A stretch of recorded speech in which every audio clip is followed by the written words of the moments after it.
Nobody get scared, but there is a lawyer in the house. Slightly outnumbered.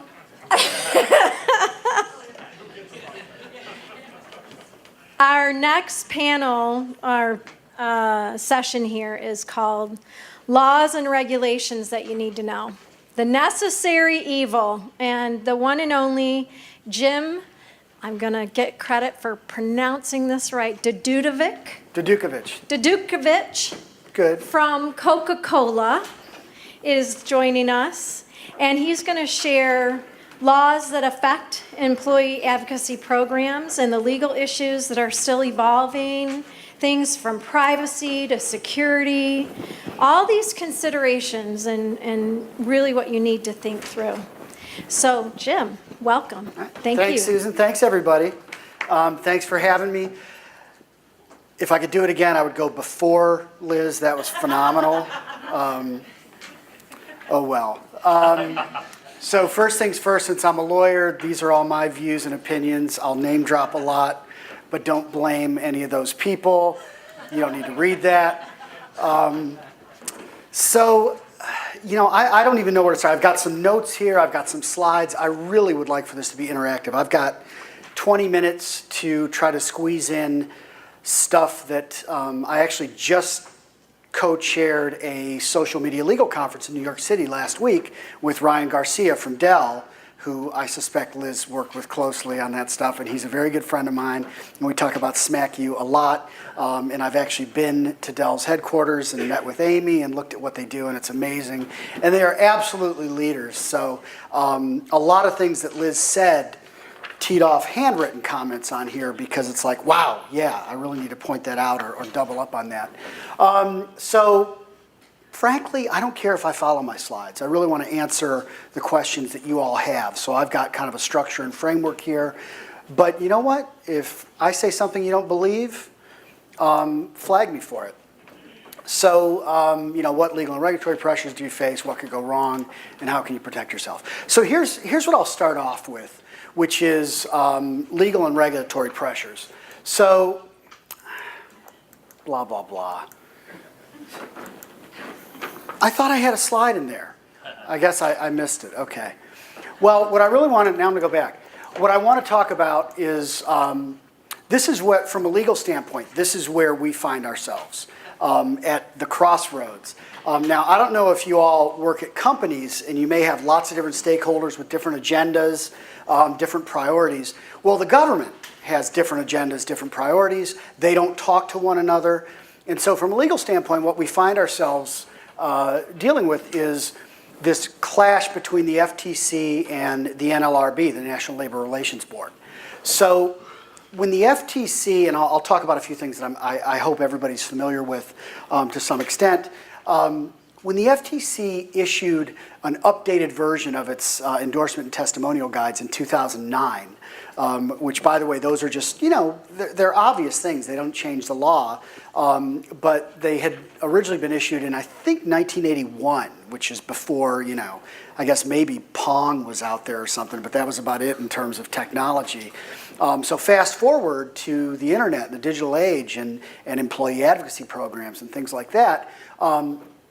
And the endorsement testimonial guides, which tell you, hey, when you've got somebody out there shilling your stuff or talking to people, when they've got a relationship with you, they need to let people know that they've got a relationship with you. And by the way, they should say things that are true, and they should say things that reflect their own honest opinions and beliefs, and da-da-da-da. The FTC said, you know what? A lot of this is happening online now. We should probably update these and acknowledge that. So that happened in 2009. And it sent, sort of a shockwave through the marketing community because one of the things that it said is you need to have a social media policy. So everybody said, oh my God, we've got to have a social media policy. Where do we start? So that's one piece. And what that says from the FTC's standpoint is, make sure you're keeping an eye on your employees and you're giving them some guidance and you're telling them what to do and you're exercising some control over their social media activities. Then the National Labor Relations Board comes in and starts, walking through the field of social media policies with a machete and striking them all down because they're saying, whoa, whoa, whoa, you can't tell your employees what to do in social media, back off. You know, they have the right to be themselves and express themselves and, you know, get your fingers out of there. And so from a legal standpoint, from a social media policy and an employee advocacy program standpoint, how do you balance those two? How do you give employees enough guidance and coaching and direction on the one hand without potentially interfering with their ability to go on Facebook and bitch about their job, which the NLRB wants to let them do. You're gonna bleep that out, right? I forgot I was on camera. I've never said that word before, ever. You know, there are other pressures which I think everybody else will talk about. You don't need me to talk about. You know, public relations issues, credibility and trust. You know, you don't want to be the company that people, you know, look askance at because they acted like jerks in social media. So what could go wrong? So we've got 20 minutes here. I'll just put up all the headlines, and then we'll talk about them, and we can ask questions. So a couple of things I think they seem fairly basic, but gosh, if there was a magic bullet, maybe somebody would have solved it by now. Transparency. When you want your employees to go out there and talk about your brand, they have to let the people who are reading what they talk about know that they work for you. The FTC, in what they say, is, I mean, there are no bones about this. There's no wiggle room. It's very clear cut. They need to be transparent, and that transparency has got to be clear and conspicuous and in proximity to every applicable message. That's a lot, and that's hard, and nobody wants to do that. Factual accuracy, don't let your employees go out and say inaccurate things about your products. Don't let them misrepresent how well it performs. Don't let them, you know, say it does things that it doesn't. Honesty, don't make your employees say things they really don't believe. Mandatory versus optional. And this is a tricky one. This is where sort of a marketing, legal side of things and the HR employment law side of things start to really overlap, which is, you know, I heard a few people talk about a few things that I went there and I sat there and I said, wow. So on your personal time, you go set up a booth at a Braves game and you know, try to pitch this phone that you received as an internal reward. I mean, that's really, I'd be asking for some extra pay for that. So it's tricky when you want to do an employee advocacy program and the line starts to blur between, hey, we'd love it if you guys wanted to talk about us, and if you do, here are some things to remember, versus you better get out there and talk about us. And we're going to reward the people that do it the best. Because then you can start getting into wage and hour issues and so forth. And then protected activity, which is Section 7, the National Labor Relations Act. You know, employees are allowed to engage in protected concerted activity. If they don't like the wages they make, or they don't like their working conditions, or they think their boss has a horrible management style, they're allowed to talk to one another about that. And that includes on social media. So that's what the NLRB has done when it's gone in and taken down a whole bunch of social media policies. That's what it's focused on, is that something in your policy might make employees think that they're not allowed to do those things. So, so how can you protect yourself? Social media policy. Done with that slide? How do you do a social media policy? And here's where, you know, here's where the little bit of a rub is. You know, your policy, as we mentioned, as Liz mentioned, as everybody's talked about, there are so many functions within a company, and all of them have different motives, different things that drive them, different things they define as success. And so when you're creating a social media policy, don't just hand it over to legal and go, hey, write us a policy. You also don't just hand it over to marketing. Don't hand it over just to HR, public affairs and communications. There are a lot of different stakeholders that have something to say about it, and trying to find a balance that works for everybody, that compels the type of behavior you want, is difficult. But get everybody in there. It's got to be instructive. It's got to be comprehensible. You know, don't just, you know, you can write the nicest sounding 40-page policy you want that's perfect, but if nobody reads it and nobody understands what it means, then what good does it do? This is a really tricky one. a lot of companies have multiple policies, one for internal social media use, one for external social media use, one for business use, one for personal use. Ours, we try to cover both in one. Do we do it perfectly? Nothing too bad has happened yet, so I guess that means it's perfect. But that's hard. That's really the holy grail, is if you can figure out how to make people understand that the things I'm doing in social media could impact the company. It's pretty important. And then, we'll get to this in more detail in a second, base it on accepted industry standards. Look at what other people are doing. Now, big asterisk next to that one. Don't look at everything that everybody else is doing, because that's when you start developing a false sense of security. Because I get this every day. But so-and-so did that, so that means it's legal, right? Well, no, it just means that either nobody cared enough to go after them, or maybe somebody did go after them and they quietly, discreetly settled it out of the public eye. There are a lot of brands doing a lot of things that if challenged, they would get nailed. But they just haven't been. There's not a lot of public case law out there. So industry standards are important. And when I talk about industry standards, and capable of evolving as the landscape changes, which means don't expect the policy you write this year to be exactly the same in 5 years. Now, when you get into changing it every year, you know, you kind of wonder, okay, if your core principles are changing every year, maybe you've got the wrong core principles. You know, your core principles should be relatively static, but how you execute them and how you articulate them, that may change as behaviors change, as we learn more. So what should your policy look like? Huge difference in policies out there. Microsoft's, I think they've subsequently changed it because, frankly, I don't think they could follow it. Was just 3 words. Cisco's is 22 plus pages. I mean, I haven't read something 22 pages long since I was required to in high school. And then ours is 2 pages. You know, and Liz made a good point. You've got to write it so that people will understand a 2-page legal document. Does that mean ours is perfect? No, it doesn't. But you want it to be readable. If the word whereas appears in your social media policy, then you've started out on the wrong foot. And where can you go for guidance? So when I talk about industry standards, I'm a huge proponent of WOMA, the Word of Mouth Marketing Association. Disclaimer, hashtag, I'm on the Legal Affairs Committee. I'm the co-chair of their Legal Affairs Committee. I've been very active in the organization. They have a lot of great resources, including some templates, some guidelines, some white papers that they may or may not endorse. Industry peers. So our friend Chris runs this site, socialmediagovernance.com, which is an amazing resource. It's got a whole bunch of publicly available, and maybe some that aren't publicly available, but they are now thanks to Chris, social media policies that you can look at, and you can kind of go, well, I sense a theme here, I sense a pattern. The companies that I admire and I want to model my behavior after all seem to be doing this.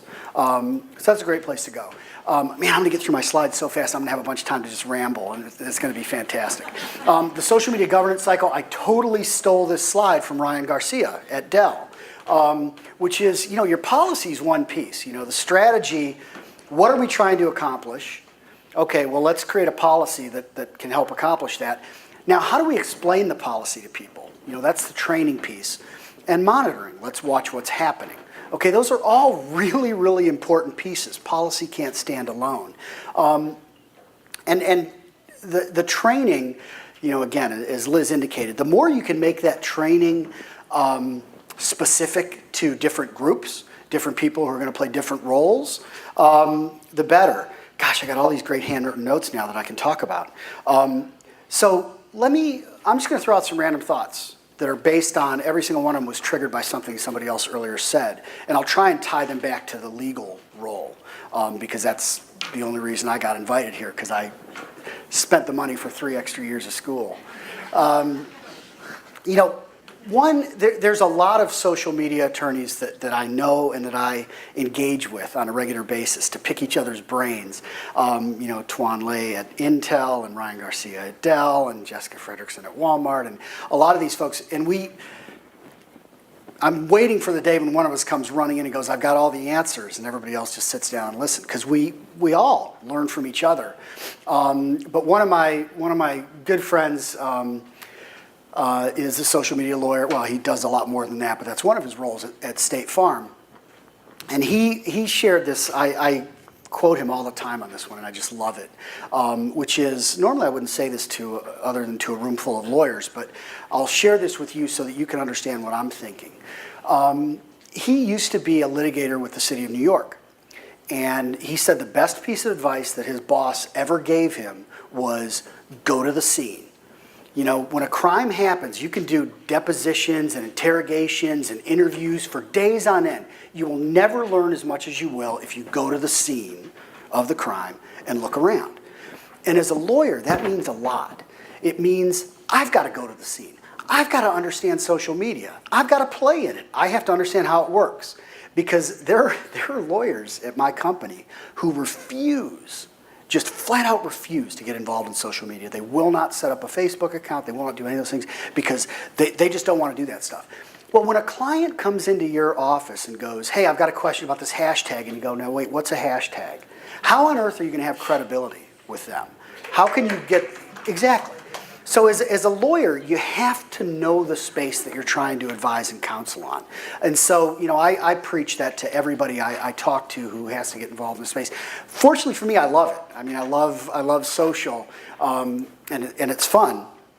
So secondly, I'm going to talk about, as far as policies go. As I said, there's not a one-size-fits-all. But what I can tell you, from my perspective, the worst policy you could have for and let me, you know what, I think I skipped over this. An employee advocacy program, it's subservient to your overall social media policy. Here's your social media policy that says this. Your employee advocacy program and the framework that you build out for it, it shouldn't conflict with that. It should, you know, complement that. And the way that you can build it is through incremental training that explains to people, hey, those of you who want to be part of this, who want to be advocates and want to get out there, here's some additional guidance for you on how to do that. You know, I think that's really important. Part of the worst thing you can do with a policy or with the way you implement your policy is to have a bad policy, a policy that says, hey, we want you as employees, we want every one of you to go out there and promote our brands. Don't ever tell people you work for us because that'll undermine the impact of the message, right? That would be a bad policy, so you don't want to do that. So you want to have a policy that lays out at a high level, you know, here are the things to think about. Be honest, be transparent, be factually accurate. Don't share confidential information of the company on your social media sites. Don't talk about the secret project you're working on. That's a bad idea. When you lay all those things out, then it's up to you to get more granular and to find out how to do that effectively through training, through other guidelines. Because the thing, we republished our social media principles, is what we call them. We specifically don't call them a policy. It's our social media principles. We specifically called it that because the worst thing you can do is have a policy and not know how well you're going to implement it. But we first published those in 2009. We republished them, a shorter, more condensed, streamlined version of those last year. And we shrunk it from like 3 pages to 2 pages. But one of the things that we realized with the first version was it really kind of missed the mark in both directions. It wasn't comprehensive enough to tell everybody everything they needed to know, but it also wasn't short and simple enough for people to understand everything that was in it. So what we tried to do is condense and just take out some of the fluff, you know, just really share the important guts of it in the new version. We may update that again soon, I don't know. But what we did realize is that there's no way you can try in 2 pages to tell everybody in your company that performs, you know, every function and every role, everything they need to know. So I'm going to finish the sentence I started 10 minutes ago. The most important thing is not to have a bad policy. And if you have a policy that you see is being abused or you have rogue behavior happening and you don't do anything about it, then you're in just as bad a situation. If you've got a policy that says anytime you promote us, make sure you're transparent and tell everybody that you work for us. But then you're issuing memos to the workforce saying, hey, go out and promote us, but don't tell people that you're workforce. Or if you see it happening, and I know Dell has a great system for sort of community flagging, where people who are certified, if they see somebody doing something they shouldn't, they can sort of flag it and take action. You don't want to assume that your policy is going to be self-liquidating. It's just going to handle everything on its own. You got to watch what your employees are doing. And if and when you have a few employees go rogue and do bad stuff that's not in compliance with the policy, use that as a teachable moment. Try to learn from it. I think one of the things that we can suffer from is employees might do things that they think are actually good things, but they're not. They're not good things. An example, which I won't cite anybody specific, but I've watched it happen. The FTC, to the best of my knowledge, has not seen this happen yet, but when they do, they're going to be all over it. And that is Amazon.com. You've got companies selling products on Amazon, okay? This is not some blog. This is not a Facebook post. This is a retail site where people can click and buy stuff. And when your employees think it's a good idea to post 5-star reviews of your product on Amazon without disclosing that they work for you, that's a really bad thing. And the FTC would hate that. But I'll bet you every single one of those employees was not trying to be sneaky. They probably thought they were doing a good thing. So these are the things you have to be aware of, is don't necessarily ascribe sinister motives to your employees that do bad things, but keep an eye out for them and then take action if and when they're called to your attention. All right, I was all over the map. I'm going to open it up for questions so that I can maybe say something that matters to somebody. Hi, Doug Colmar from Yellow Bean. Just building on your last Amazon example there, one of my questions, we've been talking a lot about what employees say and how they behave, but what about when the platforms that we're using for social media are running so far ahead of policy and of the legal world in terms of how they treat privacy, the things they encourage people to do, the transparent, the information that they're sharing.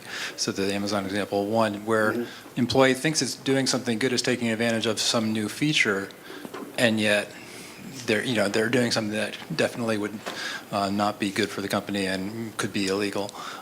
Does the legal team, where you are, kind of monitor these advances in the platforms and kind of weigh in, or is there someone else in the marketing team or elsewhere who's kind of bringing those up as a way of vetting them before people get involved?